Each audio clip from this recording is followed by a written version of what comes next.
तो आज की इस वीडियो में हम जो है वो बात करेंगे class 10th chapter 2 acid base salt. पहले हम देखते हैं अम्ल यानी कि एसिड की परिभाषा। वैसे तो हम देख चुके हैं क्लास 7th की एनसीईआरटी में कि अम्ल वे पदार्थ होते हैं जो स्वाद में क्या होते हैं, खट्टे होते हैं, पर लेकिन ये नहीं था कि अम्ल पानी में घुलने पर H प्लस आयन देते हैं। देखो, आमतौर पर क्या होता है, अम्ल जो होते हैं पानी में घुलने पर H प्लस आयन यानी कि हाइड्रोजन आयन प्रदान करते हैं, जिससे पानी की पीएच कम हो जाती है।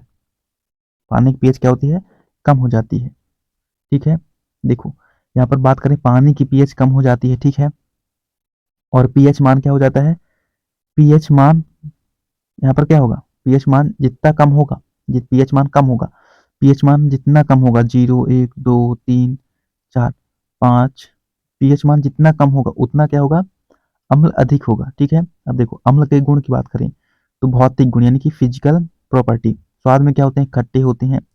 नीले लिटमस पेपर को लाल कर देता है। मैंने बताया था अनिल से याद करना है, अम्ल, अनिल यानी कि आ से मतलब अम्ल, और ना से मतलब नीला को, ला से मतलब लाल। नीले लिटमस पेपर को क्या कर देता है, अम्ल लाल कर देता है। तो नीले लिटमस पेपर को लाल कर देता है। ठीक है, अम्ल, अम्ल जलीय विलयन में H प्लस आयन उत्पन्न करते हैं। जलीय विलयन में विद्युत धारा प्रवाहित करते हैं क्योंकि इसमें आयन होते हैं। जलीय विलयन में विद्युत धारा प्रवाहित करते हैं। देखो, अम्ल की जो घोल होता है उसकी जलीय विलयन में हम क्या कर सकते हैं, विद्युत धारा प्रवाहित, मतलब विद्युत धारा प्रवाहित हो सकती है। ठीक है, आगे बात करें इसकी केमिकल प्रॉपर्टी यानी कि रासायनिक गुण। अम्ल धातु के साथ प्रतिक्रिया करके H2 यानी कि हाइड्रोजन गैस का उत्सर्जन करते हैं। अम्ल जब धातु के साथ क्या करेगी, धातु के साथ अम्ल जो है, देखो एसिड HCl जो है, HCl ये जब किसी भी धातु के साथ रिएक्शन करेगी, किसी भी धातु के साथ, ठीक है ना, तो क्या रिलीज होगा, हाइड्रोजन गैस रिलीज होगी। ठीक है, जैसे यहाँ पर देखो जिंक के साथ जब HCl रिएक्ट करती है तो यहाँ पर देखो हाइड्रोजन गैस निकली ना, है ना। वैसे देखा जाए ये कौन सी अभिक्रिया है, तो ये विस्थापन अभिक्रिया है। अम्ल धातु कार्बोनेट जैसे CaCO3 कैल्शियम कार्बोनेट, बात करें कि अम्ल जो है वो धातु के कार्बोनेट हो चाहे हाइड्रोजन कार्बोनेट हो, चाहे धातु कार्बोनेट हो चाहे हाइड्रोजन कार्बोनेट हो, बात यहाँ पर है कार्बोनेट से। ठीक है ना, अगर जो अम्ल कार्बोनेट से अभिक्रिया करते हैं तो क्या कौन सी गैस रिलीज होगी, कार्बन डाइऑक्साइड। देखो जैसे यहाँ पर कैल्शियम कार्बोनेट के साथ जब हम अम्ल की रिएक्शन कराते हैं तो हमारी क्या बनती है, यहाँ पर कार्बन डाइऑक्साइड गैस निकलती है। ठीक है, देखो बात करें यहाँ पर अम्ल धातु जब ऑक्साइड, अम्ल जब धातु ऑक्साइड के साथ अभिक्रिया करता है। अब देखो धातु के ऑक्साइड कैसे होते हैं, धातु के ऑक्साइड कैसे होते हैं, क्षारीय होते हैं ना, धातु के ऑक्साइड क्षारीय होते हैं और अधातु के ऑक्साइड क्या होते हैं, तो अम्लीय होते हैं। हम जानते हैं कि जब अम्ल और क्षार दोनों मिलते हैं, जब अम्ल और क्षार दोनों मिलते हैं तो क्या बनता है, पानी बनता है, और क्या बनता है, नमक बनता है ना। देखो जब यहाँ पर अम्ल जो है धातु के ऑक्साइड जैसे कि जिंक ऑक्साइड मान लो, जब प्रतिक्रिया करता है, मतलब रिएक्शन करता है, तो क्या बनेगा, लवण बनेगा और जल बनेगा।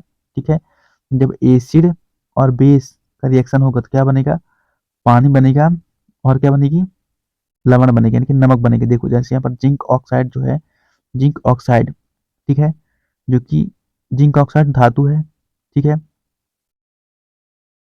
जो क्या कर रहा है, HCl यानी कि अम्ल के साथ रिएक्शन कर रहा है। ठीक है, तो क्या निकल रहा है, पानी निकल रहा है, और जिंक क्लोराइड ये भी क्या है, एक प्रकार का नमक है। अब देखो फलों में पाए जाने वाले अम्ल की बात करें तो नींबू, संतरा, मौसमी, ये किसमें पाए जाते हैं, तो साइट्रिक अम्ल में पाए जाते हैं। ठीक है, नींबू, संतरा, मौसमी इसमें साइट्रिक अम्ल में। आगे बात करें अंगूर, इमली, ये किसमें, टार्ट्रिक अम्ल में पाए जाते हैं। सेब और अनानास ये किसमें, मैलिक अम्ल में पाए जाते हैं। अमरूद ऑक्जेलिक अम्ल, हम लोग देख चुके हैं कि टमाटर जो है वो भी, पालक का पत्ता, इसमें क्या होता है, ऑक्जेलिक अम्ल होता है। ठीक है, आगे बात करें खट्टे फल जैसे कि आंवला हो गया, करौंदा हो गया, इसमें क्या पाता है, एस्कॉर्बिक अम्ल जिसे हम विटामिन सी का रासायनिक नाम है जो कि, ठीक है। आगे बात करें अन्य पदार्थ में पाए जाने वाले अम्ल, जैसे कि दही में लैक्टिक अम्ल, दूध में भी लैक्टिक अम्ल, ठीक है, सिरका में स्टिक अम्ल, कॉफी में कौन सा, क्लोरोजेनिक अम्ल पाया जाता है, टमाटर में ऑक्जेलिक अम्ल पाया जाता है, लहसुन में एलिसिन, और प्याज में क्या होता है, सल्फ्यूरिक अम्ल होता है। चाय में कौन सा, टैनिक एसिड होता है, चींटी के डंक में मेथनोइक एसिड होता है, और नेंटल के डंक में भी मेथनोइक अम्ल होता है। देखो प्रयोगशाला में मौजूद अम्लों के नाम व सूत्र। प्रयोगशाला में कौन कौन से अम्ल मौजूद होते हैं? तो कौन सा? हाइड्रोक्लोरिक अम्ल होता है, सल्फ्यूरिक अम्ल होता है जिसका सूत्र क्या है? H2SO4। नाइट्रिक अम्ल होता है HNO3। और बात करें एसिटिक अम्ल CH3COOH होता है। इसमें से तीन जो है वो क्या है? HCl, H2SO4, HNO3। ये क्या है? ये प्रबल अम्ल है, ठीक है ना। जबकि एसिटिक अम्ल जो है वो दुर्बल अम्ल है, ठीक है। अब देखो प्रयोगशाला में मौजूद क्षारों के नाम की हम बात करें तो यहाँ पर सोडियम हाइड्रोक्साइड हो गया, कैल्शियम हाइड्रोक्साइड हो गया, पोटेशियम हाइड्रोक्साइड हो गया और मैग्नीशियम हाइड्रोक्साइड हो गया, ठीक है। और अमोनियम हाइड्रोक्साइड हो गया। ये क्या होते हैं? प्रयोगशाला में मौजूद क्षार होते हैं, ठीक है। अब बात करें अम्लों के प्रकार, कैसा होता है? देखो एक होता है प्रबल अम्ल यानी कि स्ट्रॉन्ग एसिड, और एक होता है वीक एसिड, ठीक है। तो हम देखते हैं पहले प्रबल अम्ल। प्रबल अम्ल वे अम्ल होते हैं जो जल में पूर्णतः आयनित हो जाते हैं। जल में क्या होते हैं? पूर्णतः खुल जाते हैं। जल में मतलब पूर्णतः आयनित होते हैं, ठीक है। जो जल में पूर्णतः आयनित होते हैं वो क्या कहलाते हैं? तो प्रबल अम्ल कहलाते हैं। उदाहरण के तौर पर बात करें सल्फ्यूरिक अम्ल यानी कि H2SO4, हाइड्रोक्लोरिक अम्ल, नाइट्रिक अम्ल, ये क्या है? तो ये हमारे प्रबल अम्ल हैं। कौन कौन से याद रखना है? सल्फ्यूरिक अम्ल है एक, एक हाइड्रोक्लोरिक अम्ल है और दूसरा और तीसरा क्या है? नाइट्रिक अम्ल और एक हाइड्रोब्रोमिक अम्ल। ये चार जो है हमें याद करना है, ठीक। कौन कौन से? सल्फ्यूरिक अम्ल, हाइड्रोक्लोरिक अम्ल, नाइट्रिक अम्ल और हाइड्रोब्रोमिक अम्ल। ये जो होते हैं प्रबल अम्ल यानी कि स्ट्रॉन्ग एसिड होते हैं। प्रबल अम्ल में प्रोटॉन क्या होता है? प्रबल अम्ल में बात करें प्रोटॉन का त्याग करने की उच्च क्षमता होती है। किसकी त्याग करने की? प्रोटॉन की त्याग करने की क्षमता उच्च होती है। यह अम्ल अपने अणुओं के टूटने से आयन में बदल जाते हैं और जल में पूरी तरह क्या होते हैं? घुल जाते हैं। प्रबल अम्ल की बात करें तो प्रबल अम्ल का पीएच मान बहुत कम होता है, 0 से 3 के बीच होता है। 0 से 3 तक होता है, मतलब बीच में 0 से 3 तक होता है, क्योंकि ये जल में क्या होते हैं? अधिक आयन उत्पन्न करते हैं। अब बात करें दुर्बल दुर्बल अम्ल यानी कि वीक एसिड। दुर्बल अम्ल वे अम्ल होते हैं जो जल में पूर्णतः आयनित नहीं होते हैं। क्या होते हैं? पूर्णतः आयनित नहीं होते हैं, आंशिक रूप से आयनित होते हैं। अब बात करें इसके एग्जाम्पल जैसे कि एसिटिक अम्ल CH3COOH। बात करें फार्मिक अम्ल HCOOH। फिर बात करें हाइड्रोजन सल्फाइड H2S। ये क्या है? ये सब दुर्बल अम्ल है।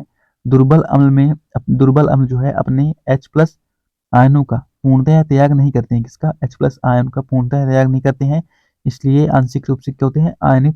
आंशिक रूप से आयनित होते हैं। बात करें दुर्बल अम्ल का पीएच मान प्रबल अम्ल से अधिक होता है। दुर्बल अम्ल का पीएच मान प्रबल अम्ल से कितना अधिक होता है? जो कि 4 से लेकर के 6 तक होता है, ठीक है, क्योंकि इनका आयनीकरण कम होता है इसलिए से। अब बात करें सांद्र अम्ल, ठीक है। सांद्र अम्ल वह अम्ल होते हैं जिसमें अम्ल की अधिक मात्रा होती है, ठीक है। जिसमें अम्ल की मात्रा अधिक है वो क्या कहलाएगा? तो वो क्या कहलाएगा? सांद्र अम्ल कहलाएगा, ठीक है। उदाहरण के तौर पर बात करें, अगर जो हम सल्फ्यूरिक अम्ल को जब सांद्र किया जाता है तो अधिक तीव्र, देखो सांद्र का मतलब याद करना है कि उसमें अम्ल क्या है? ज्यादा है, बस। और तनु का मतलब याद रखना है कि मतलब उसमें अम्ल कम है और पानी ज्यादा है, ठीक है। तनु अम्ल की बात करें तो वह अम्ल होते हैं जिसमें अम्ल की मात्रा कम और पानी की मात्रा अधिक होती है, उसे हम तनु अम्ल कहते हैं। उदाहरण के तौर पर अगर जो हम HCl का पानी में घोल तैयार किया जाता है तो वो क्या होता है? तनु अम्ल होता है। अब बात करते हैं बेस यानी कि क्षारक के बारे में। क्षारक वही पदार्थ होते हैं जिनका स्वाद कड़वा होता है और जो स्पर्श करने पर साबुन जैसे लगते हैं और ये OH- आयन छोड़ते हैं। उदाहरण के तौर पर बात करें तो sodium hydroxide NaOH, potassium hydroxide KOH। ये क्या है? हमारे क्षार के एग्जाम्पल है, क्षारक के, सॉरी क्षार नहीं, क्षारक के। मैं बता चुका हूँ क्षारक और क्षार में डिफरेंस बता चुका हूँ ना। क्षारक क्या है? क्षार क्या है? क्षार वो होते हैं क्षार वो होते हैं जो जल में घुलनशील होते हैं, जो जल में घुल सकते हैं, वो क्या कहलाते हैं? क्षार कहलाते हैं। तो सभी क्षार जो हैं वो क्षारक हो सकते हैं, ठीक है। सभी क्षार क्षारक हो सकते हैं पर सभी क्षारक क्षार नहीं हो सकते, ठीक है।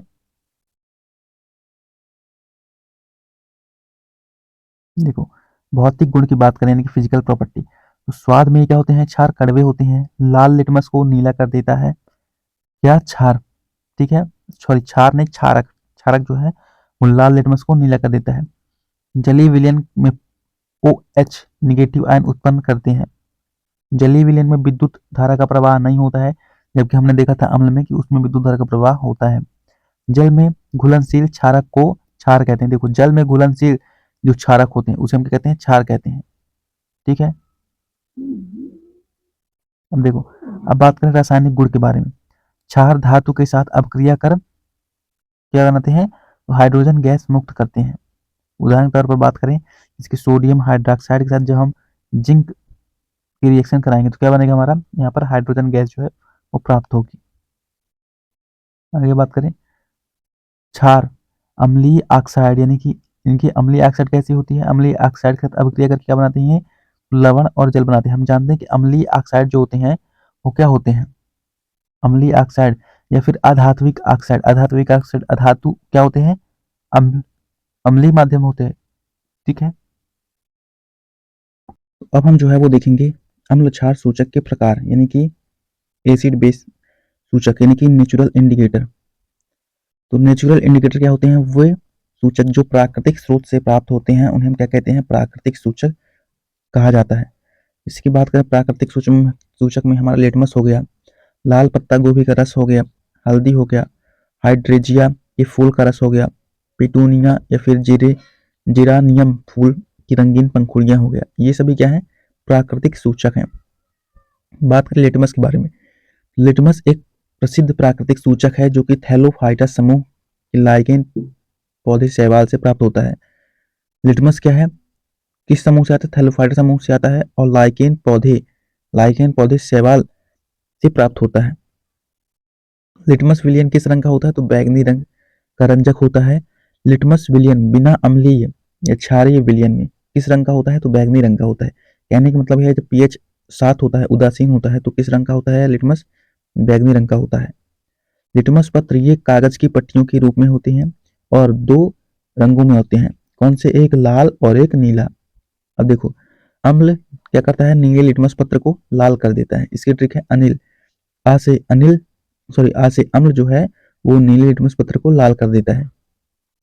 इसी तरह क्षार की बात करें तो क्षार जो है वो लाल लिटमस को नीला कर देता है। देखो, हल्दी क्या है? हल्दी की बात करें तो हल्दी एक पीले रंग का प्राकृतिक सूचक है। ठीक है। हल्दी वातावरण में हल्दी का रंग नहीं बदलता। अम्लीय माध्यम में अगर जो हम बात करें, मान लो HCl है, HCl में अगर जो हम हल्दी डाल देंगे, ठीक है, तो उसका रंग नहीं बदलेगा, क्या रहेगी? पीली रहेगी। ठीक है। लेकिन अगर जो हम क्षारीय माध्यम यानी कि साबुन, एल्कलाई वातावरण में डालते हैं हल्दी को, तो उसका रंग कैसा हो जाएगा? भूरा लाल हो जाएगा। महत्वपूर्ण तथ्य जैसे कि हल्दी का रंग परिवर्तन क्षारीय के संपर्क में आते हैं और साबुन में इसका प्रयोग भी इसी कारण से होता है। अब देखते हैं संश्लेषित सूचक यानी कि सिंथेटिक इंडिकेटर। सिंथेटिक इंडिकेटर ये क्या होते हैं? कि वे समूह होते हैं जो रासायनिक पदार्थों से बनाए जाते हैं। उदाहरण के तौर पर बात की जाए, मिथाइल ऑरेंज, फिनोप्थलीन, ये सब क्या है? संश्लेषित सूचक हैं। इसका उपयोग अम्ल और क्षार की पहचान करने के लिए किया जाता है। मिथाइल ऑरेंज का रंग अम्लीय और क्षारीय अवस्था में बदलता है। फिनोप्थलीन का रंग बात करें तो अम्लीय में नहीं बदलता, जबकि क्षारीय में क्या होता है? गुलाबी हो जाता है। ठीक है। मिथाइल ऑरेंज दोनों में बदलता है, अम्ल में हो क्षार में हो, दोनों में उसका रंग बदलता है। लेकिन फिनोप्थलीन जो है वो अम्लीय माध्यम में इसका रंग नहीं बदलता, जबकि क्षारीय माध्यम में फिनोप्थलीन जो है गुलाबी हो जाता है। अब बात करें गंधी या घ्राण सूचक, ऑल्फैक्टरी इंडिकेटर्स। कुछ पदार्थ होते हैं जिनकी गंध अम्लीय या क्षारीय वातावरण में बदल जाती है, इन्हें क्या कहते हैं? गंधी सूचक कहते हैं। उदाहरण के तौर पर बात की जाए तो प्याज हो गया, लौंग का तेल हो गया, तनु विनेला हो गया, है ना। अब देखो, वनीला, प्याज और लौंग के तेल की गंध में अम्ल और क्षार के प्रभाव हम देख सकते हैं। जैसे कि हम बात करें वनीला के पहले, तो जब इसे अम्ल के संपर्क में लाया जाता है तो इसकी गंध में कोई विशेष परिवर्तन नहीं आता। वनीला को जब हम अम्ल के मतलब एसिड के संपर्क में लाते हैं तो वनीला के गंध में जो है वो कोई परिवर्तन नहीं होता। लेकिन जब हम क्षार के संपर्क में लाते हैं तो इसकी गंध क्या होती है? समाप्त हो जाती है।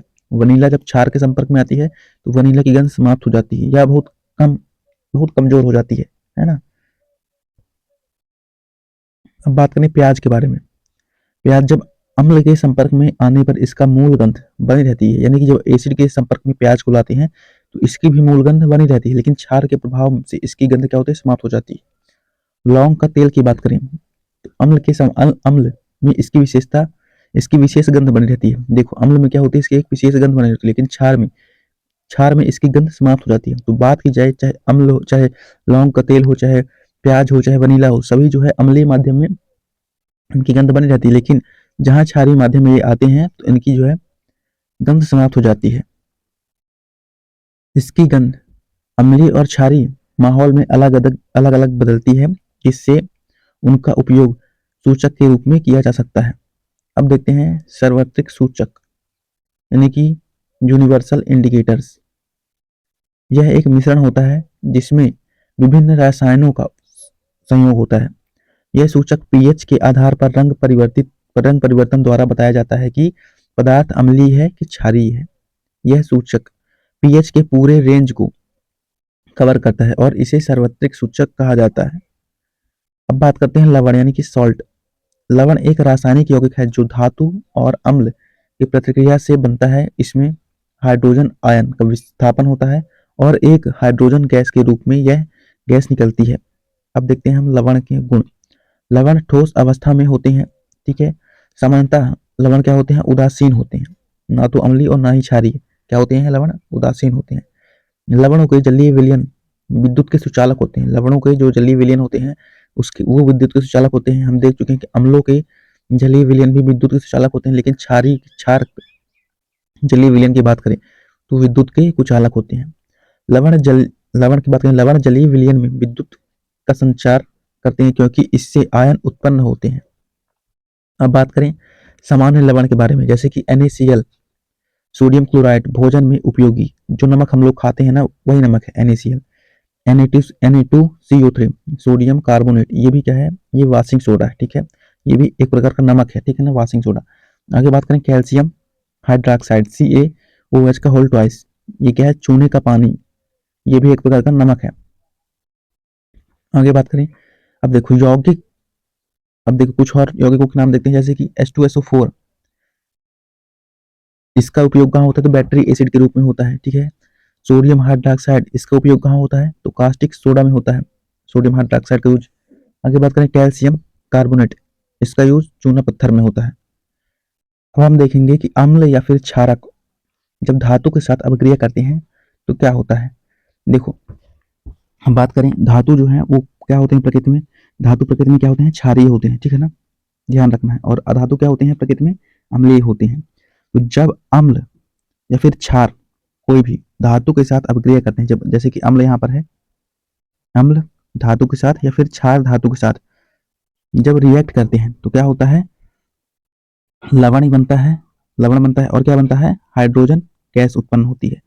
तो क्वेश्चन में पूछेगा जब अम्ल या फिर क्षार धातु के साथ अभिक्रिया करते हैं तो कौन सी गैस निकलती है, कौन सी गैस निकलती है, हाइड्रोजन गैस निकलती है। जब अम्ल या फिर क्षार किसी धातु के साथ अभिक्रिया करते हैं तो कौन सी गैस निकलती है, हाइड्रोजन गैस निकलती है। और क्या उत्पन्न होता है, तो लवण उत्पन्न होता है।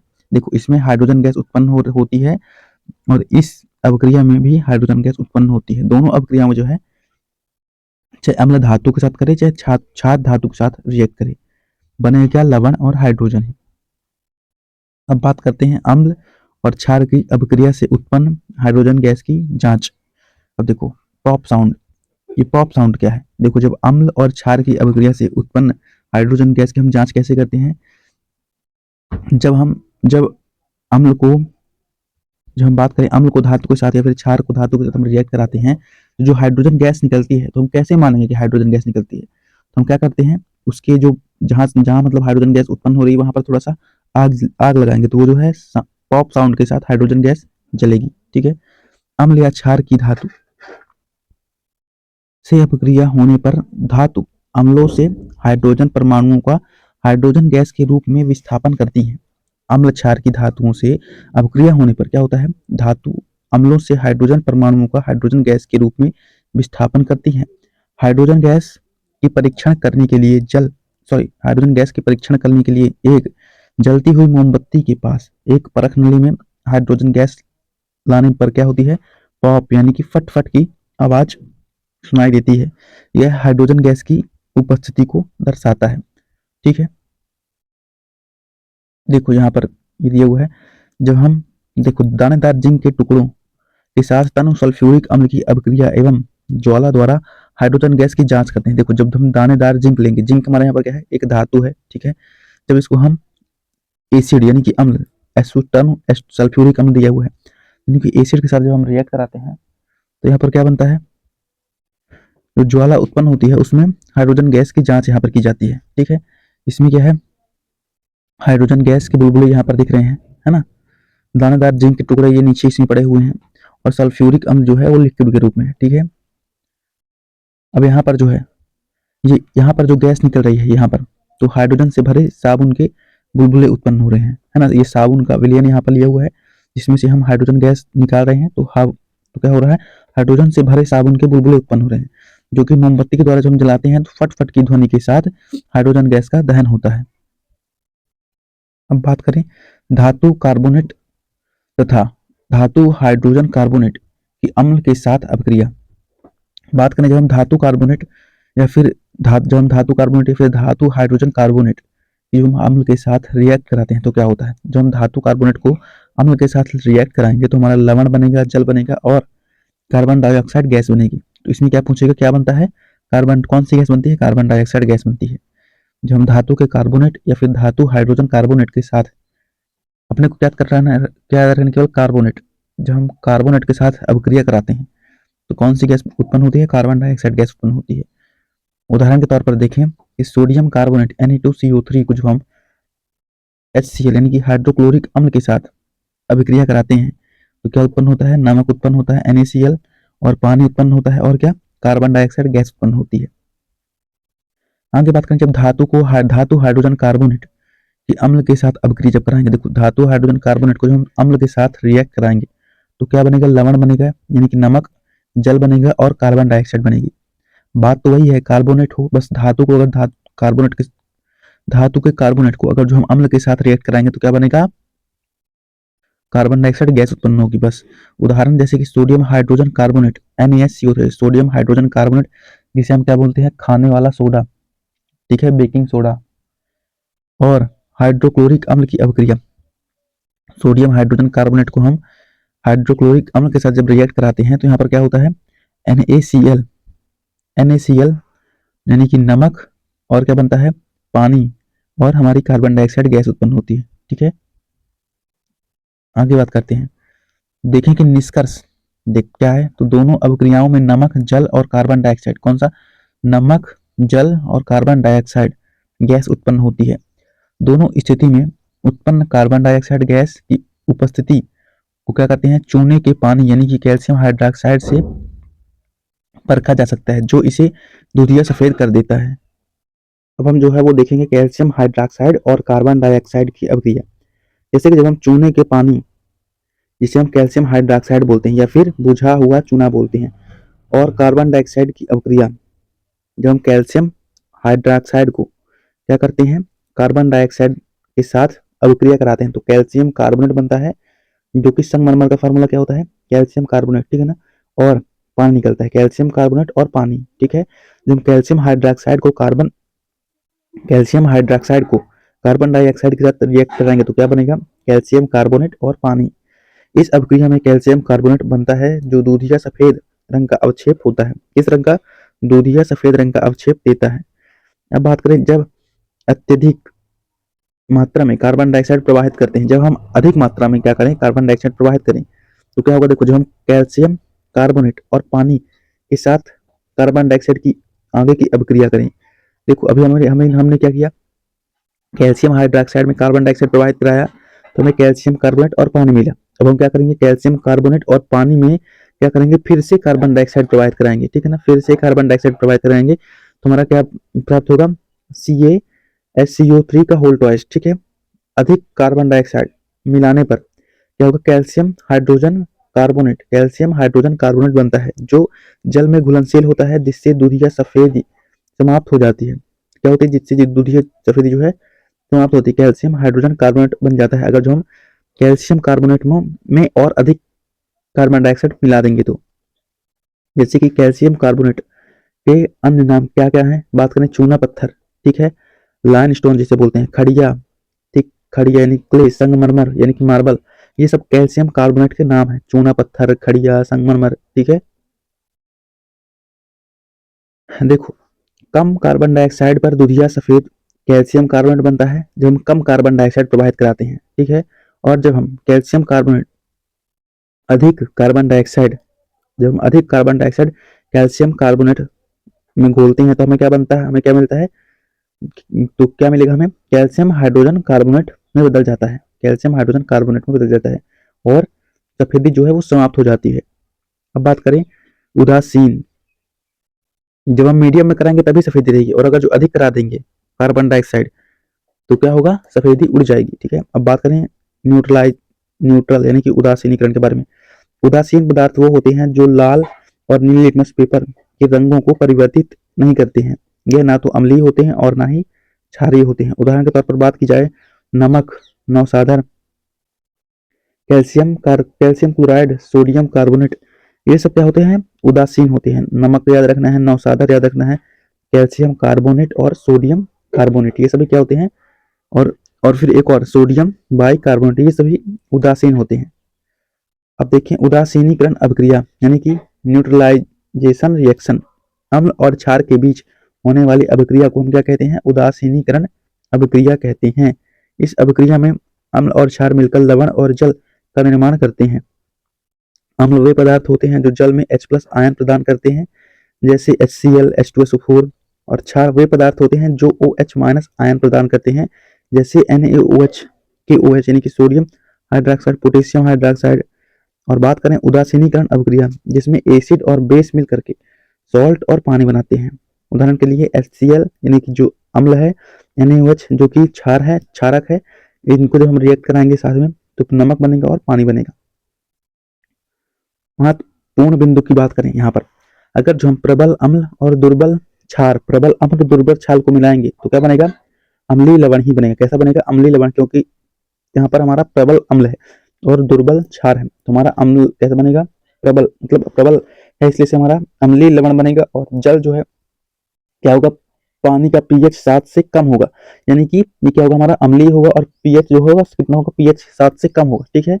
आगे बात करें दुर्बल अम्ल, तो जब हम प्रबल क्षार से मिलाते हैं तो हमारा क्या बनेगा, क्षारीय लवण बनेगा, और पानी का pH की बात करें तो वो 7 से अधिक होगा। अब बात करें प्रबल अम्ल को जब हम प्रबल क्षार से मिलाते हैं तो उदासीनीकरण अभिक्रिया तभी होती है। ये क्वेश्चन पूछा हुआ है कि जब हम उदासीनीकरण अभिक्रिया कब होती है, जब हम प्रबल अम्ल को प्रबल क्षार से मिलाते हैं, ठीक है। और ये कैसी होती है, बहुत तेज ये रिएक्शन होता है, ठीक है ना, बहुत तेज रिएक्शन होता है, और पानी का pH कितना होता है, 7 होता है। आगे बात करें दुर्बल अम्ल को जब हम दुर्बल क्षार से मिलाते हैं तब भी उदासीन लवण बनेगा, ठीक है। दुर्बल अम्ल को दुर्बल क्षार से मिलाएंगे तो पानी का pH जो है 7 के बराबर रहेगा। अब देखो उदासीनीकरण अभिक्रिया निम्न रूप से लिखा जा सकता है, जैसे कि अम्ल और क्षार का जब हम रिएक्ट कराएंगे तो यहाँ पर लवण और जल बनेगा। सभी अम्ल H+ आयन, सभी क्षार OH- आयन जो है वो उत्पन्न करते हैं। देखो जो हम एसिड और बेस को मिलाएंगे तो क्या बनेगा, नमक और पानी मिलेगा, ठीक है। यहाँ पर देखो ये क्या है, हमारा एसिड में H+ आयन देता है और बेस में OH- आयन देता है, तो हमारा क्या बनेगा, पानी बनेगा, ठीक है। सांद्र अम्ल और क्षारक वाले बर्तन में लगे चेतावनी चिन्ह किस तरह होते हैं, इस तरह के चिन्ह होते हैं। देखो सांद्र अम्ल की बात करें या फिर क्षारक वाले बर्तन में लगे चेतावनी चिन्ह इस तरह का होता है, ध्यान रखना है, ठीक है। इसका मतलब बोल रहा है कि हमें ग्लव्स पहन के रहना है, ठीक है ना, ग्लव्स पहन के इनको छूना है। अब हम जो है वो बात करेंगे अम्ल के साथ धात्विक ऑक्साइड की अभिक्रिया। अगर जो हम बात करें सामान्य अभिक्रिया की, तो धात्विक ऑक्साइड के साथ जब हम अम्ल मिलाते हैं तो क्या बनेगा, लवण और जल बनेगा। धात्विक ऑक्साइड के साथ जब हम अम्ल मिलाते हैं तो लवण और जल बनेगा। धात्विक ऑक्साइड यानी कि मेटल ऑक्साइड्स मूलतः क्षारीय प्रकृति के होते हैं। किस प्रकृति के, क्षारीय प्रकृति के होते हैं धातु के ऑक्साइड जो है। इसलिए जब ये किसी अम्ल के साथ अभिक्रिया करते हैं तो लवण और जल का निर्माण करते हैं। पहले बात करें जैसे कि कॉपर जो है, कॉपर ऑक्साइड और हाइड्रोक्लोरिक अम्ल की अभिक्रिया। अगर जो हम कॉपर ऑक्साइड और हाइड्रोक्लोरिक अम्ल की अभिक्रिया कराएं तो हमारी क्या बनेगा, कॉपर क्लोराइड और पानी बनेगा, ठीक है। आगे बात करते हैं, यहाँ कॉपर ऑक्साइड एक धात्विक ऑक्साइड है, ठीक है। कॉपर ऑक्साइड जो है ये क्या है, धात्विक ऑक्साइड है। कॉपर क्या है हमारा, कॉपर क्या है, धातु है, और ऑक्सीजन यानी कि ऑक्साइड, धात्विक ऑक्साइड, जो हाइड्रोक्लोरिक अम्ल के साथ क्रिया कर और क्लोराइड कॉपर और क्लोराइड और जल बनाता है। कॉपर क्लोराइड और जल बनाता है, ठीक है ना। इस अभिक्रिया के दौरान विलयन का रंग नील हरित हो जाएगा। कैसे हो जाएगा? नील हरित हो जाएगा, ठीक है, नील हरित हो जाएगा। ये नील हरित रंग अभिक्रिया में कॉपर क्लोराइड की बनने के कारण होता है। किस कारण? तो कॉपर क्लोराइड के बनने के कारण इसका रंग कैसा हो जाता है? नील हरित हो जाता है। अब बात करें सोडियम ऑक्साइड और सल्फ्यूरिक अम्ल की अभिक्रिया। जब हम सोडियम ऑक्साइड Na2O के यानी कि सोडियम ऑक्साइड के साथ सल्फ्यूरिक अम्ल H2SO4 की रिएक्शन कराएंगे तो हमारा यहाँ पर क्या बनेगा? सोडियम सल्फेट बनेगा और पानी बनेगा। जब इस क्रिया में सोडियम ऑक्साइड यानी कि Na2 जो है उसको जो हम सल्फ्यूरिक अम्ल के साथ मिलाते हैं तो हमारा क्या बनता है? सोडियम सल्फेट और जल बनता है। आगे बात करें निष्कासन किसका होता है? धात्विक ऑक्साइड अम्लों के साथ क्रिया कर क्या बनाती है? नमक और जल बनाती है। अपने को ये याद रखना है कि जब धात्विक ऑक्साइड के साथ अम्ल की रिएक्शन कराते हैं तो क्या बनता है? नमक और क्या बनता है? जल बनता है, ठीक है। यह दर्शाता है कि धात्विक ऑक्साइड क्षारीय प्रकृति के होते हैं क्योंकि ये अम्लों के साथ क्रिया करते हैं। धात्विक ऑक्साइड कैसे होते हैं? क्षारीय प्रकृति के होते हैं। अब देखते हैं क्षारक के साथ अधात्विक ऑक्साइड की अभिक्रिया यानी कि अधात्विक यानी कि नॉन मेटल ऑक्साइड की अभिक्रिया। देखो अधात्विक ऑक्साइड को जो हम क्षार के साथ मिलाएंगे तो हमारा लवण और जल बनेगा, ठीक है। इसमें भी वही, जब हम अधात्विक ऑक्साइड अम्लीय प्रकृति के होते हैं। कैसे होते हैं? अधात्विक ऑक्साइड की बात करें तो ये अम्लीय प्रकृति के होते हैं, जबकि धात्विक ऑक्साइड किस प्रकृति के होते हैं तो क्षारीय प्रकृति के होते हैं, ठीक है। इसलिए जब ये किसी क्षारक के साथ अभिक्रिया करते हैं तो ये क्या करते हैं? लवण और जल का निर्माण करते हैं। बात करें कार्बन डाइऑक्साइड और सोडियम हाइड्रोक्साइड यानी कि NaOH की अभिक्रिया। जब हम कार्बन डाइऑक्साइड के साथ सोडियम हाइड्रोक्साइड की अभिक्रिया कराते हैं तो क्या बनता है? सोडियम कार्बोनेट बनता है और पानी बनता है। या सोडियम कार्बोनेट Na2CO3 और पानी बनता है। अब हम बात करें अगर सल्फर डाइऑक्साइड और सोडियम हाइड्रोक्साइड की जब हम रिएक्शन कराते हैं तो क्या बनता है? यहाँ पर सल्फर डाइऑक्साइड कैसे होता है? भूरे रंग का होता है ना। सल्फर डाइऑक्साइड और सोडियम हाइड्रोक्साइड की जब हम रिएक्शन कराते हैं, सल्फर डाइऑक्साइड और सोडियम हाइड्रोक्साइड की रिएक्शन कराते हैं तो सोडियम सल्फाइड बनता है और पानी बनता है। इसमें क्या बनता है? सोडियम सल्फाइड और पानी बनता है। अब बात करें कैल्शियम हाइड्रोक्साइड यानी कि बुझा हुआ चूना के जब हम कार्बन डाइऑक्साइड के साथ रिएक्शन कराते हैं तो कैल्शियम कार्बोनेट बनता है और पानी बनता है। अधात्विक ऑक्साइड अम्लीय प्रकृति के होते हैं, इसलिए ये क्षारकों के साथ अभिक्रिया करके नमक और जल का निर्माण करते हैं। सभी अम्ल और क्षारक में समानताएं की बात करें हम तो देखो सभी अम्लों में समान रासायनिक गुणधर्म होते हैं। क्या होते हैं? सभी अम्लों में समान रासायनिक गुण होते हैं। सभी अम्लों में हाइड्रोजन होता है। क्या होता है? सभी अम्लों में हाइड्रोजन होता है, इसलिए सभी अम्ल धातु के साथ अभिक्रिया करके हाइड्रोजन गैस उत्पन्न करते हैं, ठीक है। आगे बात करें विलयन में आयनीकरण। विलयन में आयनीकरण, दोनों ही पदार्थ जब पानी में घुले होते हैं, दोनों ही पदार्थ जब पानी में घुले होते हैं तो आयनों में टूट जाते हैं। अम्ल हाइड्रोजन आयन देता है जबकि क्षार जो है वो हाइड्रोक्साइड आयन देता है। अम्ल कैसा? हाइड्रोजन आयन देता है, क्षार हाइड्रोक्साइड आयन देता है, ठीक है। अब बात करें रंग परिवर्तन। रंग परिवर्तन भी होगा। कैसे? अम्ल और क्षार दोनों ही सूचक पदार्थ जैसे कि लिटमस पेपर मिथाइल ऑरेंज के रंग को बदल देते हैं।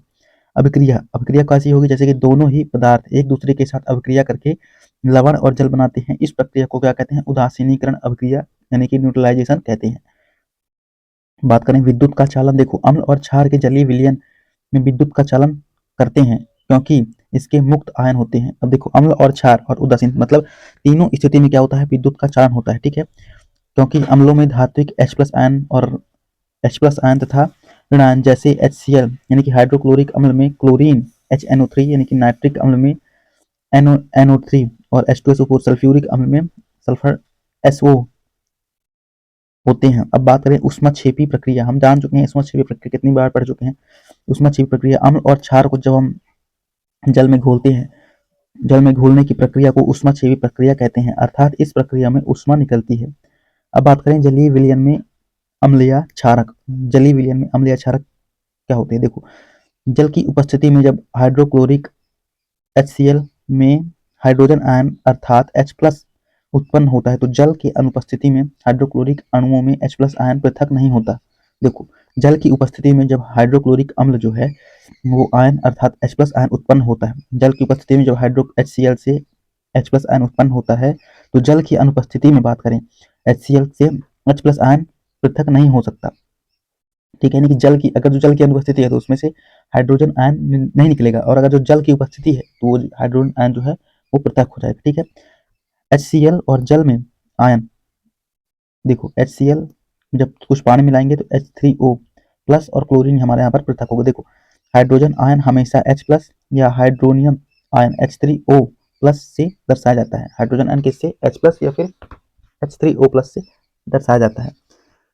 हाइड्रोजन आयन का स्वतंत्र अस्तित्व नहीं है, ये जल के अणुओं के साथ मिलकर रहते हैं। जैसे कि H प्लस में अगर जो हम पानी मिलाएं तो H3O प्लस यहाँ पर आयन बनेगा। देखो क्षार को जल में घुलने पर होने वाले परिवर्तन, जैसे हम क्षार में सोडियम हाइड्रोक्साइड को पानी में घोलेंगे तो क्या बनेगा, सोडियम और OH जो है वो पृथक हो जाएंगे। इसी तरह पोटेशियम हाइड्रोक्साइड में जब हम पानी मिलाएंगे तो पोटेशियम अलग हो जाएगा और हाइड्रोक्साइड अलग हो जाएगा। मैग्नीशियम हाइड्रोक्साइड यानी कि मिल्क ऑफ मैग्नीशियम जब हम पानी मिलाएंगे तो मैग्नीशियम अलग हो जाएगा और हाइड्रोक्साइड अलग हो जाएगा। जब क्षारक जल में घुलते हैं तो वह हाइड्रोक्साइड आयन उत्पन्न करते हैं। अब हम देखते हैं क्षार और क्षारक में अंतर क्या होता है। सभी क्षार क्षारक होते हैं, सभी क्षार क्षारक होते हैं, लेकिन सभी क्षारक क्षार नहीं होते। ध्यान से पढ़ना, सभी क्षार जो हैं सभी क्षार क्षारक हो सकते हैं, लेकिन सभी क्षारक क्षार नहीं हो सकते। क्षार के क्षारक होते हैं, क्षारक देखो क्षार वे क्षारक होते हैं जो जल में घुलनशील होते हैं। जो भी क्षार जल में घुल जाते हैं वो क्या होते हैं, वो क्या कहलाते हैं, क्षारक कहलाते हैं और OH निगेटिव आयन प्रदान करते हैं। क्षारक वे सभी पदार्थ होते हैं जो OH नेगेटिव आयन प्रदान करते हैं, चाहे वे जल में घुलें या ना घुलें। ठीक है, अब बात करें जब अम्ल या क्षार जल में मिलते हैं तो आयन की सांद्रता H3O प्लस या OH निगेटिव में परिवर्तित हो जाती है। इस प्रक्रिया को कहते हैं तनुकरण कहा जाता है, जब अम्ल या क्षारक कम सांद्र वाले होते हैं। ठीक है, जल में अम्ल या क्षारक के मिलाने की अभिक्रिया को क्या कहते हैं, ऊष्माक्षेपी रिएक्शन कहलाती है। इसमें ऊष्माक्षेपी अभिक्रिया होती है। जब हम जल या क्षार में जब हम पानी मिलाएंगे तो क्या होगी, बहुत ही अधिक मात्रा में ऊष्मा निकलेगी। इस कारण से हम इसे ऊष्माक्षेपी रिएक्शन कहेंगे। जल में अम्ल मिलाने का सही तरीका क्या है, देखो जल में अम्ल मिलाने का सही तरीका यह है कि अम्ल को हमेशा धीरे धीरे जल को लगातार हिलाते हुए जल में मिलाते हैं।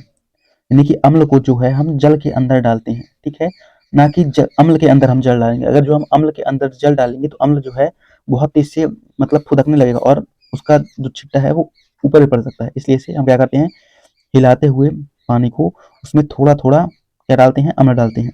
देखो सांद्र अम्ल में जल मिलाने पर उत्पन्न हुई ऊष्मा के कारण मिश्रण अस्फलित होकर बाहर आ सकता है, जिससे जिसके सामने वाला व्यक्ति जल सकता है। मैंने यही बताना कि अगर जो हम उसमें अम्ल में अगर जो हम पानी डालेंगे तो क्या होगा, पानी बहुत तेज से उदिकने लगेगा और उसके साथ कुछ अम्ल की जो है कुछ अम्ल उसके साथ चिपक करके ऊपर भी आ सकते हैं। इसलिए से हम क्या करते हैं, पानी के अंदर अम्ल डालते हैं, वो भी हिलाते हुए। ठीक है, और अत्यधिक ताप के कारण प्रयोग में प्रयोग किया जा रहा कांच का पात्र के टुकड़ा टूट सकता है। यानी कि इतनी गर्मी पैदा होगी कि वहां पर कांच जो है वो टूट भी सकता है। ठीक है, अब देखो जल में अम्ल या क्षारक मिलाने पर अम्लता या क्षारकता पर क्या प्रभाव पड़ता है। देखो आयन की सांद्रता बात करें H3O प्लस या फिर OH नेगेटिव, प्रति इकाई आयन की बात करें तो आयन में कमी हो जाती है। इस प्रक्रिया को तनुकरण कहते हैं।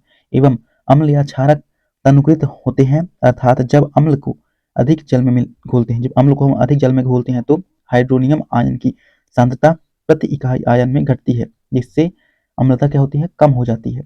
अब बात करें क्षारक जल में, यानी कि OH यानी हाइड्रोक्साइड आयन उत्पन्न करता है। अधिक जल मिलाने से हाइड्रोक्साइड आयनों की सांद्रता प्रति इकाई आयन में कम हो जाती है, जिससे क्षारकता क्या होती है, कम हो जाती है। अब हम बात करें अम्ल या फिर क्षारक के विलयन की प्रबलता का निर्धारण हम कैसे करेंगे। किसी अम्ल या क्षारक की प्रबलता उसके द्वारा उत्पन्न H प्लस या OH निगेटिव आयनों की संख्या पर निर्भर करती है। ठीक है, अब बात करें सार्वत्रिक सूचकांक। ये अनेक सूचकों का मिश्रण है जो किसी विलयन में हाइड्रोजन आयन की विभिन्न सांद्रता को अलग अलग रंगों में प्रदर्शित करता है।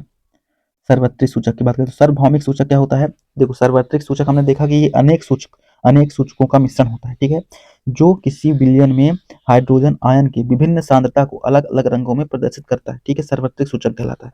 बात करें सार्वभौमिक सूचक तो विभिन्न रंगों में बदलता है और यह किसी भी अम्ल या क्षारक के H+ आयन की सांद्रता को प्रदर्शित करता है। यह सूचक हमें अम्लीय, क्षारिक या उदासीन विलयन की पहचान करने में मदद करता है। अब देखते हैं पीएच स्केल, पीएच पैमाना। पीएच स्केल का उद्देश्य किसी विलयन में H+ यानी कि हाइड्रोजन आयन की सांद्रता ज्ञात करना है। पीएच में पी का मतलब क्या होता है? उषांश यानी कि पोटेंज, जो जर्मन शब्द है। कैसा शब्द है? पोटेंज एक जर्मन शब्द है और इसका अर्थ क्या होता है? शक्ति होता है। पोटेंज का मतलब क्या है? शक्ति है। ठीक है, पोटेंज में पी का अर्थ क्या है? शक्ति है या फिर पोटेंज है। ठीक है ना। पीएच स्केल कितने से 0 से 14 तक के बीच होता है, जिसमें 0 यानी सबसे अम्लीय और 14 यानी सबसे क्षारीय। पीएच स्केल पर मान निम्नलिखित तरीके से होते हैं। कैसे? अगर जो पीएच 7 है तो मतलब क्या है? उदासीन विलयन है। अगर जो पीएच जो है वो क्या है? 7 से अधिक है। सॉरी, पीएच जो है वो 7, पीएच 7 से यहाँ पर होना चाहिए। पीएच अगर 7 से कम हो तो क्या होगा? अम्लीय विलयन होगा। और पीएच यहाँ पर अगर जो 7 से अधिक है, पीएच यहाँ पर 7 से अधिक हो तो क्या होगा? क्षारीय विलयन होगा। ठीक है। अब देखो, हाइड्रोनियम आयन H3O+, इसे हम क्या बोलते हैं? हाइड्रोनियम आयन की सांद्रता जितनी अधिक होती है उसका पीएच उतना ही कम होता है। जितनी अधिक हाइड्रोनियम आयन की सांद्रता होगी उतना अधिक होगा। जितना देखो, हाइड्रोनियम आयन की सांद्रता जितनी अधिक होगी उसका पीएच उतना ही कम होगा। ठीक है ना। और पीएच का मान बात करें 7 से 14 तक जैसे जैसे बढ़ता है तो OH की सांद्रता में वृद्धि होती है और क्षारीयता क्या होती है? बढ़ती है। देखो यहाँ पर हम बात करें, यहाँ पर पीएच हमारा क्या है? 7 है तो ये क्या है? उदासीन है। ठीक है। अगर जो 7 से कम है तो बढ़ती हुई अम्लीय प्रकृति। अगर जो 7 से 0 की ओर जाए तो हमारा क्या होगी? बढ़ती हुई अम्लीय प्रकृति होगी। और H+ आयन की सांद्रता में वृद्धि होगी। H+ आयन की सांद्रता में वृद्धि होगी। और अगर जो हम 7 से 14 की ओर जाएं तो हमारी बढ़ती हुई क्षारीय प्रकृति होगी और H+ आयन की सांद्रता में कमी होगी और OH आयन की सांद्रता में वृद्धि होगी। ठीक है। अब देखो, विभिन्न पदार्थों के पीएच मान की बात करें, जैसे कि भोजन से पहले लार का पीएच कितना होता है?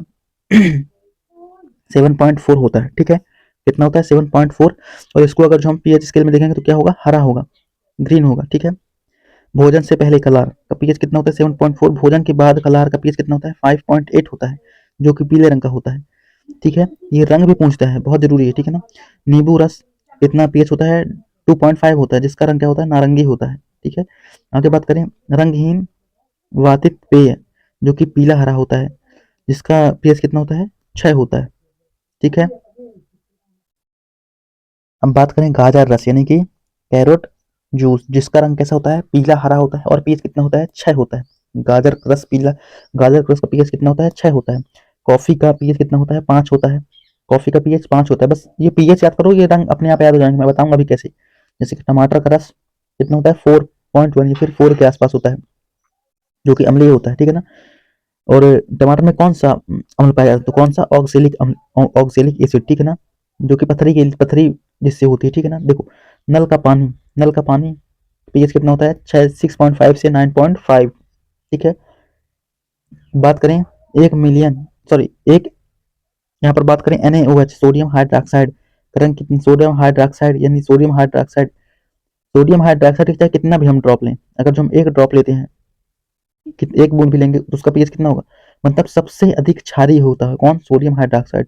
और HCl जो है होता है वो सबसे अम्लीय होता है, हाइड्रोक्लोरिक अम्ल। जठर रस कितना होता है? पीएच 1.2 होता है। नींबू का रस का पीएच 2.2 होता है। शुद्ध जल का पीएच यानी कि 7 उदासीन होता है। ब्लड का पीएच 7.4 होता है। मिल्क ऑफ मैग्नीशिया 10 का पीएच कितना होता है? 10 होता है। ठीक है। अब देखते हैं आगे, दूध का पीएच की बात करें तो कितना होता है? 6.5 से 6.7 के बीच होता है। इसके बाद बात करें सिरका का पीएच कितना होता है? 3 होता है।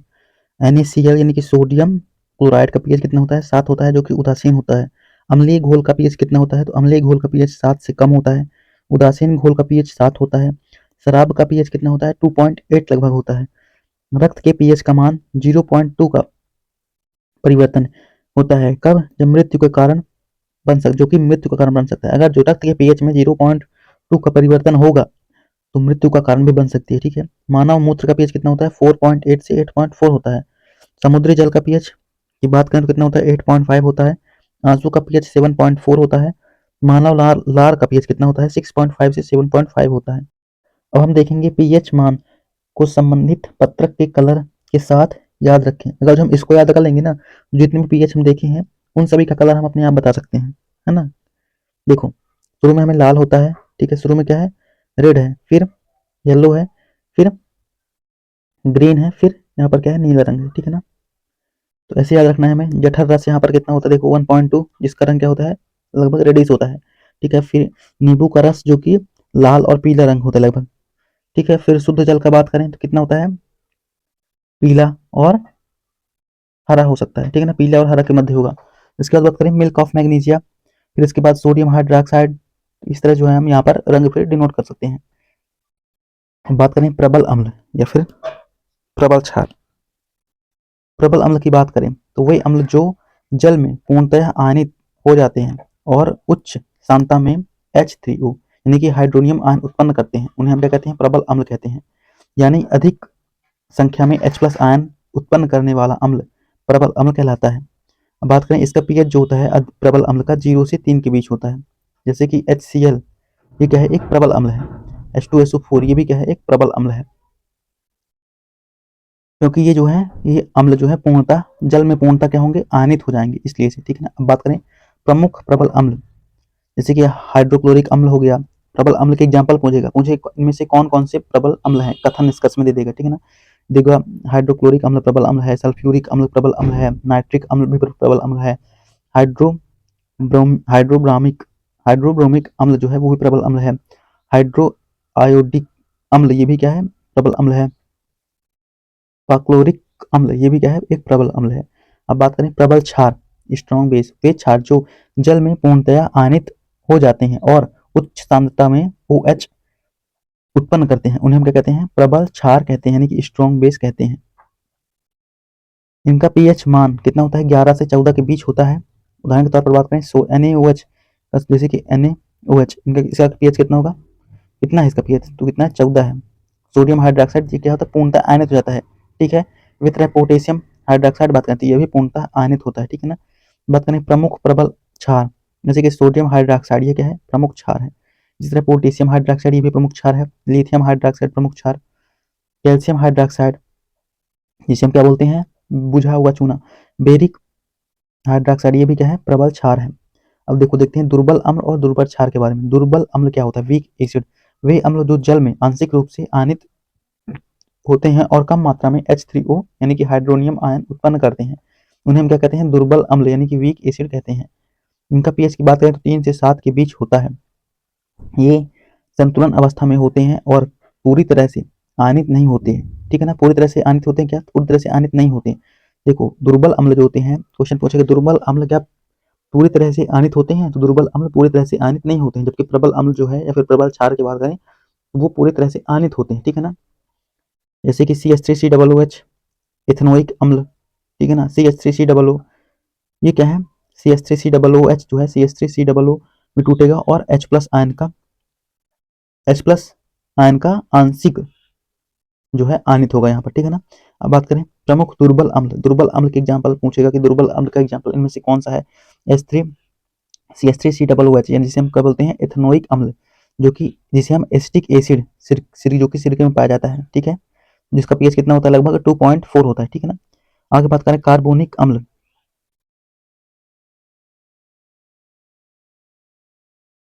प्रमुख दुर्बल अम्ल, जैसे कि प्रमुख दुर्बल अम्ल बात करें एथेनोइक अम्ल CH3COOH, ये क्या हमारा प्रमुख दुर्बल अम्ल है, ठीक है ना। इस एसिटिक एसिड भी इसे बोलते हैं सिरका में जो कि पाया जाता है। अब बात करें कार्बोनिक अम्ल H2CO3, सोडा और वातित पेय पदार्थों में पाया जाता है, ठीक है ना, जो कोल्ड ड्रिंक वगैरह होते हैं उसमें कार्बोनिक अम्ल पाया जाता है। आगे बात करें साइट्रिक अम्ल C6H8O7, इनका फार्मूला भी याद करना बहुत जरूरी है, ठीक है ना, C6H8O7 जो कि नींबू संतरे के रस में पाया जाता है, साइट्रिक अम्ल। इसके बाद बात करें फार्मिक अम्ल HCOOH जो कि चींटियों के डंक में पाया जाता है, किसमें, चींटियों के डंक में। इसके बाद बात करें फार्मिक फास्फोरिक अम्ल H3PO4 जो कि कोला खाद्य पदार्थों में उपयोग होता है। अगर जो पूछे खाद्य पदार्थों में कौन कौन सा खाद्य या पेय पदार्थों में, तो कार्बोनिक अम्ल और फास्फोरिक अम्ल, कार्बोनिक अम्ल और फास्फोरिक अम्ल जो है वो पेय या फिर खाद्य पदार्थों में प्रयोग किए जाते हैं, ठीक है ना। अब बात करें दुर्बल क्षार की, वे क्षार जो जल में आंशिक रूप से आयनित होते हैं, किस रूप से, आंशिक रूप से आयनित होते हैं और कम मात्रा में OH यानी कि हाइड्रोक्साइड आयन उत्पन्न करते हैं, उन्हें हम क्या कहते हैं, दुर्बल क्षार कहते हैं। इनका पीएच की बात करें तो 7 से 11 के बीच होता है, ठीक है। ये संतुलन अवस्था में रहते हैं, और किस अवस्था में रहते हैं? संतुलित अवस्था में रहते हैं, और पूरी तरह आनित नहीं होते हैं। जैसे कि यहाँ पर बात करें अमोनियम हाइड्रोक्साइड आंशिक रूप से यहाँ पर आनित होता है। अब बात करें प्रमुख दुर्बल क्षार की। प्रमुख दुर्बल क्षार में जैसे कि अमोनियम हाइड्रोक्साइड हो गया, जो कि घरेलू सफाई उत्पाद में पाया जाता है, ठीक है। इसके बाद बात करें सोडियम बाइकार्बोनेट हो गया, जिसे हम खाने वाला सोडा भी बोलते हैं, बेकिंग सोडा भी बोलते हैं। खाद्य और चिकित्सा क्षेत्र में उपयोग होता है। अगर जो चींटी का डंक, कहीं चींटी काट ली है, यानी कि फार्मिक अम्ल वहाँ पर है, तो कौन सा एसिड हम यूज करेंगे? सोडियम बाइकार्बोनेट, यानी कि बेकिंग सोडा वहाँ पर लगा लेंगे, ठीक है। आगे बात करें दुर्बल अम्ल और क्षारों के घोल संतुलित बनाए रखते हैं, इसलिए इनका उपयोग बफर घोल में किया जाता है। देखो, दुर्बल अम्ल हो या फिर दुर्बल क्षार, इनके घोल को संतुलित बनाए रखते हैं, इसलिए इनका उपयोग जो है वो बफर घोल के रूप में किया जाता है, जो पीएच को स्थिर बनाए रखते हैं। नोट में बात करें, नोट में दिया होगा बफर विलयन वह विलयन होते हैं जो अपने पीएच मान में किसी बाहरी अम्ल या क्षार के जोड़ने पर अधिक परिवर्तन नहीं मतलब अम्ल या क्षार जोड़ने पर अधिक परिवर्तित नहीं होते हैं, वह विलयन क्या कहलाते हैं? बफर विलयन कहलाते हैं। इसलिए इसे पीएच नियंत्रक भी कहा जाता है। बफर विलयन को हम पीएच नियंत्रक भी कह सकते हैं। बफर विलयन क्या है? देखो, बफर विलयन वो होता है जिनके पीएच में किसी बाहरी अम्ल या फिर बाहरी क्षार के जोड़ने या मतलब जोड़ने से क्या होता है? अधिक परिवर्तन ना हो, उसे हम क्या कहते हैं? बफर विलयन कहते हैं। अब देखो एनसीईआरटी एक्स्ट्रा, यानी कि यहाँ पर शुक्र का वायुमंडल सल्फ्यूरिक अम्ल के मोटे श्वेत एवं पीले बादलों से बना है। शुक्र का वायुमंडल कैसे बना है?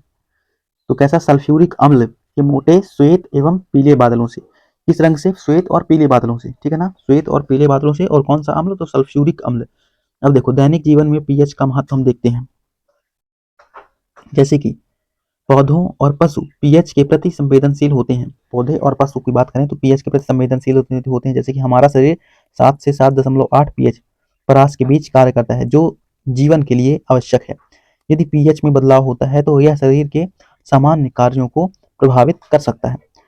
वर्षा के जल का पीएच मान कितना होता है? 5.6 से कम हो जाता है तो उसे अम्लीय वर्षा कहते हैं।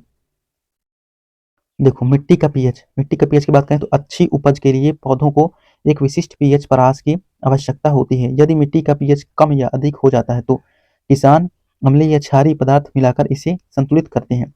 अब देखो मिट्टी की अम्लीयता को कम करने के लिए क्षारीय पदार्थ जैसे चूना या फिर कैल्शियम हाइड्रोक्साइड मिलाया जाता है। इसके अलावा मिट्टी के पीएच को कम करने के लिए सल्फर और एल्यूमिनियम सल्फेट जैसे पदार्थ भी इस्तेमाल किए जाते हैं। चूना का इस्तेमाल तो किया जाता है, उसके साथ सल्फर और एल्यूमिनियम सल्फेट जैसे पदार्थों का भी इस्तेमाल किया जाता है, ठीक है, अम्लीयता को हटाने के लिए मिट्टी से। मिट्टी की क्षारीयता को कम करने अब देखो क्षारीयता को कम करने के लिए हम क्या करते हैं? जिप्सम, अम्लीय पदार्थ जैसे कंपोस्ट, हरी सब्जी और रासायनिक उर्वरक आदि का हम क्या करते हैं? प्रयोग करते हैं क्षारीयता को दूर करने के लिए। अब देखें हमारे पाचन तंत्र का पीएच, यानी कि उदर स्टोमच में हम देखते हैं HCl हाइड्रोक्लोरिक अम्ल उत्पन्न होता है, जो भोजन के पाचन में सहायक होता है। अपच की स्थिति में अधिक अम्ल उत्पन्न होता है, जिससे क्या कहते हैं? जलन और दर्द हो सकता है। इस स्थिति में राहत पाने के लिए हम एंटी एसिड का उपयोग किया जाता है, जो अम्ल को उदासीन करता है। एंटी एसिड का बात करें उदाहरण यहाँ पर तो मिल्क ऑफ मैग्नीशिया, ठीक है ना। इसका पीएच कितना होता है? 10.5 होता है, देख चुके हैं। अब बात करें पीएच परिवर्तन के कारण दंत क्षय देखते हैं। अगर जो मुंह का पीएच 5.5 से कम हो जाता है तो दांतों का क्षय शुरू हो जाता है। दांतों का इनेमल मुख्य रूप से कैल्शियम हाइड्रोक्साइड एपेटाइट, ठीक है, से बना होता है। दांतों का इनेमल मुख्य रूप से किससे बना होता है? तो कैल्शियम हाइड्रोक्साइड एपेटाइट से बना होता है, जिससे कैल्शियम फास्फेट और अन्य खनिज होते हैं जो इसे अत्यधिक मजबूत बनाते हैं। ये जल में घुलनशील नहीं है, ठीक है ना। लेकिन अगर जो हमारे मुंह के मतलब मुंह का पीएच 5.5 से कम हो जाता है तो क्या होता है? दांतों का संक्षारण यहाँ पर चालू हो जाता है। जब हम मीठे पदार्थ यानी कि जैसे कि मीठे पदार्थ चॉकलेट, चीनी, मिठाई, सॉफ्ट ड्रिंक या स्टार्च युक्त भोजन जैसे कि ब्रेड, चावल, आलू खाते हैं तो ये दांतों पर क्या होते हैं? चिपक जाते हैं, और मुंह में मौजूद बैक्टीरिया इन पर शर्करा को केंद्रित के कारण ये क्या होता है? लैक्टिक अम्ल में बदल जाता है, जिससे अम्लता बढ़ जाती है। और दांतों का इनेमल मानव शरीर का सब बात करें, दांतों का इनेमल जो है मानव का सबसे कठोरतम भाग है, ठीक है। क्षारी दंत मंजन का उपयोग से, यहाँ पर क्षारी दंत मंजन के उपयोग से हम मुंह में अम्ल की अधिकता को उदासीन किया जा सकता है। अब बात करें पशुओं एवं पौधों द्वारा उत्पन्न रसायनों में आत्मरक्षा। बात करें मधुमक्खी का डंक मेथनोइक अम्ल छोड़ता है। मधुमक्खी का डंक कैसे, मेथनोइक अम्ल या फार्मिक अम्ल जिसे हम बोलते हैं, जिससे दर्द और जलन होता है। इसका इलाज बेकिंग सोडा यानी जिसे हम सोडियम हाइड्रोजन कार्बोनेट बोलते हैं, एक दुर्बल क्षारक है, एक दुर्बल क्षारक से किया जाता है, ठीक है। बेकिंग सोडा को खाने वाला सोडा भी बोलते हैं, ठीक है। नेटल नेटल पौधे के डंक, देखो नेटल पौधे के डंक वाले बाल यानी कि मेथनोइक अम्ल छोड़ते हैं। कौन सा अम्ल, नेटल पौधे के डंक, जो नेटल पौधे होते हैं उनमें जो डंक, वो जब उनके मतलब रुई जैसी निकली होती है उनमें, है ना, उनके डंक में कौन सा, मेथनोइक अम्ल छोड़ते हैं, जो जलन का कारण बनते हैं। इस दर्द से राहत के लिए डॉग पौधा, अब देखो डॉग पौधा एक होता है जो कि इसी के आसपास कहीं ना कहीं होता है, कि पत्तियों को जो कि क्षारीय होता है, इसको रगड़कर लगाया जाता है। अब बात करें चींटी के डंक से होने वाली जलन और खुजली को कम करने के लिए कैलामाइन यानी कि लोशन का इस्तेमाल किया जाता है। कैलामाइन लोशन में मौजूद जिंक कार्बोनेट, कैलामाइन लोशन में कौन सा मतलब कौन सा तत्व मौजूद होता है, तो कौन सा, जिंक, जिंक कार्बोनेट, ठीक है ना, जिंक कार्बोनेट का यौगिक वहां पर उपस्थित होता है। आगे बात करें एक हल्का, जो कि एक हल्का क्षार है, ठीक है, यह त्वचा पर लगे हल्के अम्ल को निष्क्रिय कर देता है। चींटी के डंक में मौजूद फार्मिक एसिड से जलन होती है, जिससे कैलामाइन लोशन बेअसर कर देता है। बात करें प्राकृतिक स्रोत और उनके अम्ल, सिरका में स्टिक अम्ल पाया जाता है, हम जानते हैं। संतरा में सिट्रिक अम्ल, इमली में टार्ट्रिक अम्ल, टमाटर में ऑक्जेलिक अम्ल, खट्टा दूध में कौन सा, लेक्टिक अम्ल, या फिर दूध में लेक्टिक अम्ल, नींबू में क्या, सिट्रिक अम्ल, चींटी के डंक में मिथनोइक अम्ल, नेटल के डंक में भी मिथनोइक अम्ल, ठीक है। इसके बाद बात करें अम्लीय वर्षा के बारे में, देखते हैं। वर्षा के जल का पीएच मान कितना होता है, 5.6 से अगर जो कम हो गया तो हम मानेंगे कि वहां पर अम्लीय वर्षा हो रही है। यह मुख्य रूप से वायुमंडलीय प्रदूषण से उत्पन्न होते हैं, जैसे सल्फर डाइऑक्साइड, नाइट्रोजन ऑक्साइड के उत्सर्जन से, जो जल में घुलकर सल्फ्यूरिक अम्ल H2SO4 और नाइट्रिक अम्ल HNO3 का निर्माण करते हैं। देखो सल्फर डाइऑक्साइड, नाइट्रोजन डाइऑक्साइड जो है का उत्सर्जन होता है, जो कि जल में घुल करके बाद मतलब जब बादल में जल होता है ना, उसमें घुल करके सल्फ्यूरिक अम्ल या फिर नाइट्रिक अम्ल का निर्माण करते हैं। अम्ल वर्षा से जलाशयों, वनस्पतियों और जलवायु पर क्या होता है, नकारात्मक प्रभाव पड़ता है। हम बात करते हैं लवण, NCERT क्रियाकलाप से बात करेंगे। तो जब हम अम्ल और क्षार को मिलाएंगे तो लवण और जल बनेगा। देखो यहाँ पर अगर जो हम पोटेशियम सल्फेट K2SO4 को अगर जो कि पोटेशियम सल्फेट को अगर हम सल्फ्यूरिक अम्ल में मिलाएंगे, देखो सल्फ्यूरिक अम्ल को अगर जो हम पोटेशियम हाइड्रोक्साइड में मिलाएंगे तो हमारा क्या बनेगा, पोटेशियम पर मैग्नेट बनेगा, ठीक है ना, पोटेशियम पर मैग्नेट बनेगा, ठीक है, पोटेशियम पर मैग्नेट, और क्या बनेगा, जल बनेगा। जब हम देखो सल्फ्यूरिक अम्ल को पोटेशियम हाइड्रोक्साइड से मिलाएंगे तो क्या बनेगा, पोटेशियम सल्फेट बनेगा और जल बनेगा, ठीक है। इसी तरह जब हम सल्फ्यूरिक अम्ल को सोडियम हाइड्रोक्साइड से मिलाएंगे तो हमारा क्या बनेगा, सोडियम सल्फेट बनेगा और जल बनेगा, ठीक है। इसी तरह अगर जो हम सल्फ्यूरिक अम्ल को कैल्शियम हाइड्रोक्साइड से मिलाएं तो हमारा क्या बनेगा, कैल्शियम सल्फेट बनेगा और क्या बनेगा, जल बनेगा। इसी तरह जब हम सल्फ्यूरिक अम्ल को मैग्नीशियम हाइड्रोक्साइड से मिलाएं तो क्या बनेगा, मैग्नीशियम सल्फेट बनेगा और जल बनेगा। इसी तरह जब हम सल्फ्यूरिक अम्ल में कॉपर हाइड्रोक्साइड मिलाएंगे तो कॉपर सल्फेट बनेगा और जल बनेगा। इसी तरह हाइड्रोक्लोरिक अम्ल में जो हम सोडियम हाइड्रोक्साइड मिलाएंगे तो क्या बनेगा, नमक बनेगा और पानी बनेगा। नाइट्रिक अम्ल में अगर जो हम सोडियम हाइड्रोक्साइड मिलाएंगे तो सोडियम नाइट्रेट मिलेगा और जल बनेगा, ठीक है। इसी तरह अगर जो हम कार्बोनिक अम्ल में अगर जो हम सोडियम हाइड्रोक्साइड मिलाते हैं तो सोडियम कार्बोनेट बनेगा, ठीक है। और हाइड्रोक्लोरिक अम्ल में अगर जो हम अमोनियम हाइड्रोक्साइड मिलाते हैं तो हमारा क्या बनेगा, अमोनियम क्लोराइड बनेगा, ठीक है। अब देखो समान धन या ऋण मूल वाले लवणों को एक ही परिवार का कहा जाता है, जैसे कि NaCl, Na2SO4 सोडियम लवण के परिवार का है। इस प्रकार NaCl या KCl क्लोराइड लवण के परिवार के हैं। अब बात करें इस सूची में हम देखेंगे, हम निम्नलिखित लवणों और परिवारों की पहचान कर सकते हैं, जैसे कि सल्फेट परिवार की बात करें, सल्फेट परिवार में K2SO4, Na2SO4, CaSO4, MgSO4, CuSO4, ये सभी क्या है, सल्फेट आयन देते हैं। आगे बात करें सोडियम लवण जो देते हैं, जैसे कि Na2SO4, NaCl, NaNO3, Na2CO3, ये सभी क्या है, सोडियम आयन देते हैं। अब बात करें क्लोराइड परिवार, जैसे कि NaCl, NH4Cl, ये सभी क्या देते हैं, क्लोराइड आयन देते हैं। देखो NCERT क्रियाकलाप लवणों के लक्षण देखेंगे हम, ठीक है। देखो जब हम हाइड्रोक्लोरिक अम्ल में सोडियम हाइड्रोक्साइड मिलाएंगे तो क्या हो जाएगा, ये उदासीन हो जाएगा, यानी कि इसका पीएच कितना हो जाएगा, 7 हो जाएगा, और NaCl नमक और पानी मिलेगा हमें, ठीक है। इसी तरह जब हम नाइट्रिक अम्ल, जो कि अधिक क्या होता है, नाइट्रिक अम्ल हमारा अधिक अम्लीय होता है, उसमें हम पोटेशियम हाइड्रोक्साइड जो कि अधिक क्षारीय होता है, इसमें जब मिलाएंगे हमारा पीएच कितना हो जाएगा, 7 हो जाएगा, और पोटेशियम क्या मिलेगा, पोटेशियम नाइट्रेट मिलेगा और पानी मिलेगा, ठीक है।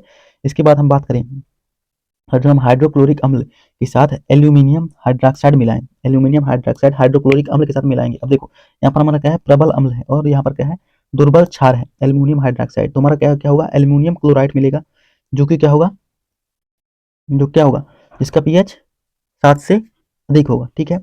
आगे बात करें, देखो अगर जो हम सल्फ्यूरिक अम्ल में यानी कि H2SO4 में जिंक हाइड्रोक्साइड मिलाएंगे तो हमारा क्या बनेगा, जिंक सल्फेट बनेगा, ठीक है, जो कि क्या होगा, अम्लीय होगा, जिसका पीएच क्या होगा, 7 से कम होगा, ठीक है, 7 से कम होगा, जिसका पीएच 7 से कम होगा।